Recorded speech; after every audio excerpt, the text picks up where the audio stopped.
Time for another episode of Scary Stories. Let's do it. Reaction. Story 1. So I've been a pizza delivery guy for a decent amount of time. I usually get stuck with a crappy shift at 4 p.m. to 4 a.m. I live in a pretty small city out in the boonies, so there's only like one murder per year in our area. Well, last month there were three back-to-back murders, and we as drivers keep on that stuff. But hey, we average out pretty good for just driving around the city all night, so it wasn't anything to get too worked up about. Anyway, it was probably around 1 a.m., and there was only me, another driver, a cook, and our manager, who's in his mid 20s, and he's really cool and understanding because he had been a driver in his teens. We were all finished with all the cleaning and stuff like that because it was an unusually slow night that night. Then we finally got an order. I was the so called lucky one to get to take this delivery down the dirt road in the middle of nowhere. I personally had never delivered to that area, but it was about 10 miles away from where I lived, so I knew there was only going to be about 5 houses on that lonely 4 miles of road. I put the pizzas in my car and started on my drive. I had just put in two 12-inch subwoofers in the back of my '99 Honda Accord to complete my white trash look, but they weren't secured in there, and being an unkept dirt road, I was driving pretty slow. My GPS told me I had arrived, but it was about a mile off, so I turned down the subs and pulled up to what I believed to be the house. Our boss has a thing about never pulling up in the driveway, no matter how much of a walk it is. And this was one of those times that I thought I'd actually do what he says. I grabbed the pizza and receipt and walked up to the door. It was a long driveway, and what sucked was they had the audacity to leave all the outside and inside lights off to the house. Probably just watching a movie, I thought to myself, as it wasn't this unusual this time of night. I got up to the door and knocked. Nothing. Great, a 10-mile drive here for nothing. I knocked again and again. I started to get uncomfortable, and that's when I heard the quiet sound of someone or something walking. It was coming from around the side of the house that I couldn't see. I was getting a bit unnerved and decided this was a great time to start heading back to my car. I didn't want to go back empty-handed though. When I got to the safety of my car, I decided to ring up the person and see if they were just asleep. I was probably just imagining the footsteps or mistaking them for the creaking of the old house. No answer. I decided to balls up and head over to the door one last time for one final knock. So I put my phone on flashlight mode and walked up to the door. One more knock, and nothing. This time I heard the footsteps again, and I turned my light and saw a man wearing some sort of werewolf mask. Oh. I bolted to my car with him closely on my heels, but it was obvious that he wasn't the fastest man out there, and I easily made it to the car with time to spare. I threw the pizza on the car and floored it, almost hitting the man with my car. I called the police. It turned out that, while yes, this call had been made from inside their house, the actual residents were out of town. This was only a few days ago, and they haven't found the guy. I included a picture of the house for all to see. I was parked by the red, and the yellow indicates where the guy was. I still wonder if this man was part of the murders in our quiet little town. But whoever that was, they probably weren't in it for the pizza. Oh, man. Ads. At Raymore and Flanagan, we're here to help you enjoy your home. That's why, with store-wide savings.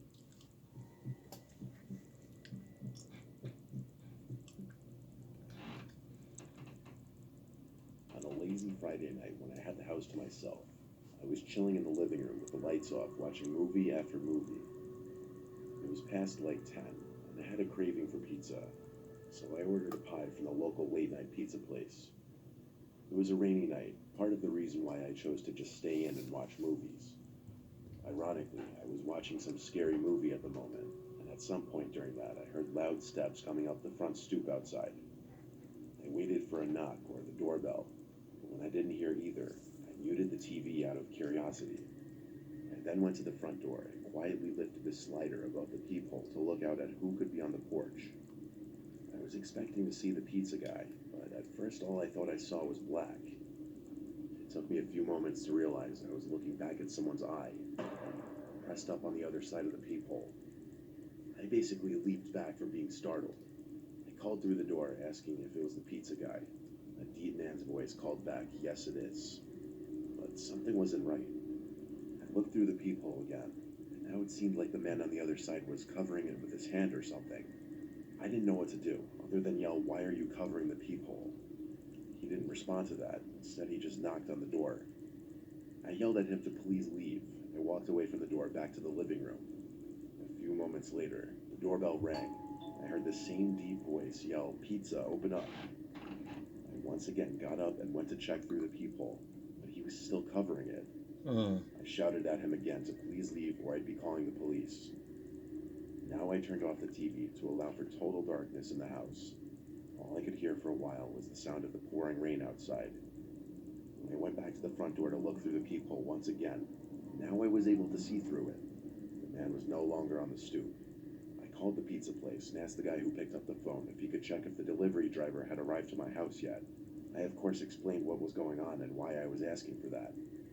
He said he'd give the driver a call and then call me back, so I hung up and waited like 2 minutes. The guy called me back to tell me that the driver had not yet arrived to my house, and he suggested that I call the police. He also said the driver would call me when he arrives. I thanked him and hung up the phone. Next thing I remember is hearing knocks from the backyard door. I felt like this couldn't be happening. I actually felt sick. I crept to the back door, which has a pull-down blind which covers the glass for privacy, and was currently pulled down. This next part I still don't understand. Even though I crept quietly to the back door, as soon as I got there, that same familiar voice said, "I see you there, open the door." Then he tried opening it himself, but thank God it was locked. Once again, I yelled on calling the cops if he didn't leave. By luck of good timing, my phone began to ring, and it was the real pizza guy calling to say he was here. I told him to please come to the front door quickly. I opened the front door for him and let him in. He asked if I needed help, and I begged him to stay with me until the police would show up. And he did me that favor. The police showed up within 10 minutes. Having someone there waiting with me made me feel a lot better. There weren't any other disturbances from that man outside from the time the pizza guy got there to the time the police left. I went straight to sleep after that. I went so far as to pushing my dresser in front of my door, just as a desperate act of feeling safe. Thank God that man left for good. Watch your surroundings, man.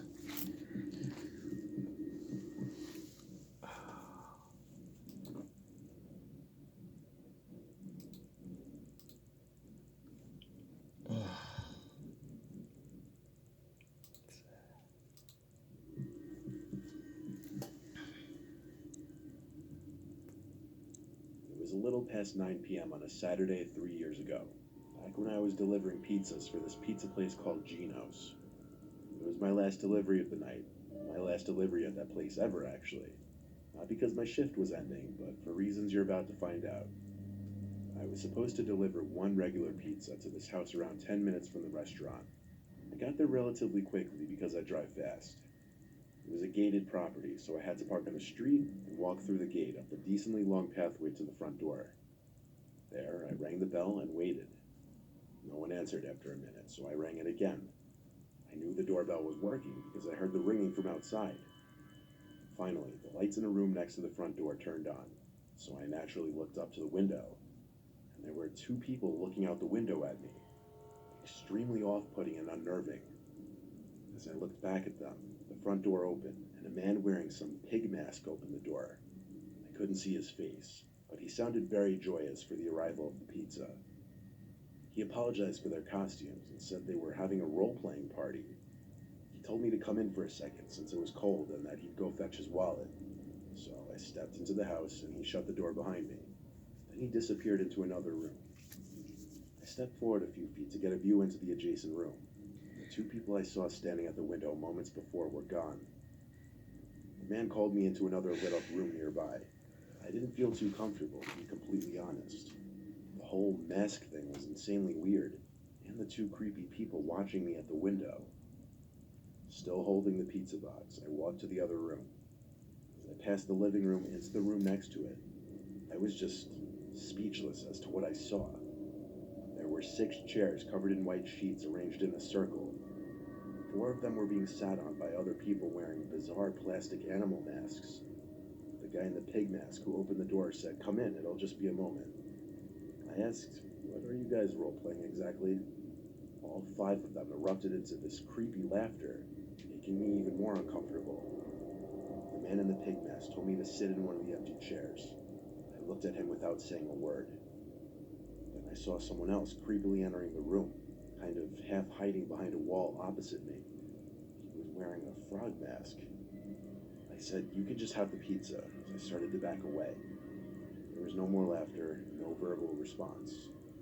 2 of the people in chairs got up and started moving towards me, so I did the only thing I could think to, and I threw the pizza box as hard as I could at them into the room and ran for the front door. Then I sprinted to my car, and yes, I was chased outside. One of them tried breaking my passenger side window as I hightailed it out of there. I floored it down the street and went back to the pizzeria, where I told my boss what happened, that I was basically robbed, if not about to be kidnapped or worse. He didn't even want to call the cops. With that, I quit that job that night. Against my better judgment, I got another pizza delivery job a few months later, but nothing even remotely close to something this strange ever happened again. I'm out. Oh, that's deep, man.